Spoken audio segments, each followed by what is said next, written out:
Hey guys, Mike here for Kickstartpoker.com, and in today's video I want to talk a little bit about blind versus blind situations. You play a lot of hands, blind versus blind in 6-max in general, but especially on the bubble, because then there's only 3 players left. There's always a certain dynamic in blind versus blind play developing, so you have to keep an eye on that and work out a strategy for the players to your direct left and right for those blind versus blind situations.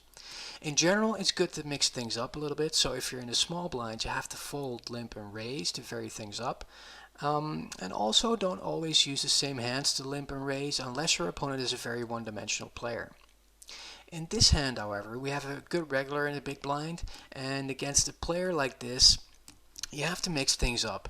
So don't use set ranges like, for example, always raise ace-x and king-x hands and limp your weak hands, etc. An ace-x hand blind versus blind is good enough to raise, but this player has actually shown a lot of aggression from the big blind. He often 3-bets me and attacks my limps by raising. And a couple of times already, he's 3-bet shoved me when I raised from the small blind. So, in this spot I could raise, but then I open myself up to one of his 3-bet shoves again. He's done this a couple of times and it's likely that he will do it again. So, I don't want to raise and then call off a shove here with ace-4 for around 25 big blinds. Because even if he 3-bet shoves me with hands like king, queen, queen, jack, etc., I'm only a marginal favorite, so I don't want to call off here for 25 big blinds. So instead of raising our ace-4 off here, a better alternative is to limp with the intention of 3-bet shoving. He will likely attack my limp by raising with a wide range of hands, and then we can shove over the top. That's a good way of mixing things up rather than just using default plays like raising any ace from the small blind, particularly against this opponent who likes to 3-bet shove over steal raises. So that's what we do. We limp in here and we expect our opponent to raise a lot of times. It's not a big deal if he checks behind, because then we can just see a flop with a decent hand. But in this case he actually does raise it up. His raise size is interesting. It's a little bit more than normal, because normal raise size would be something like 200 to 300 chips. So he's raising a little bit more.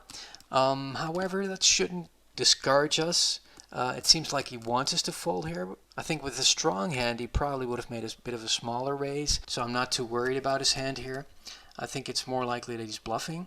And also, because he raises a little bit more, our 4-bet shoves becomes more profitable now, as there's already 510 chips in the pot for us to win that we can pick up if he folds. So his bigger raise size works out quite well for us here.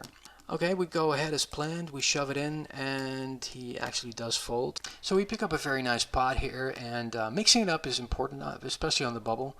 And the limp shove is a very nice weapon against players who like to 3-bet shove over steal raises a lot. So, yeah. Just try and mix it up. Don't always use the same play when you're blind versus blind and raise up, for example, any ace-high hand.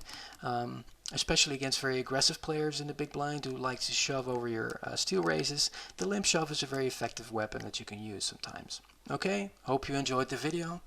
Good luck at the tables, guys, and see you next time.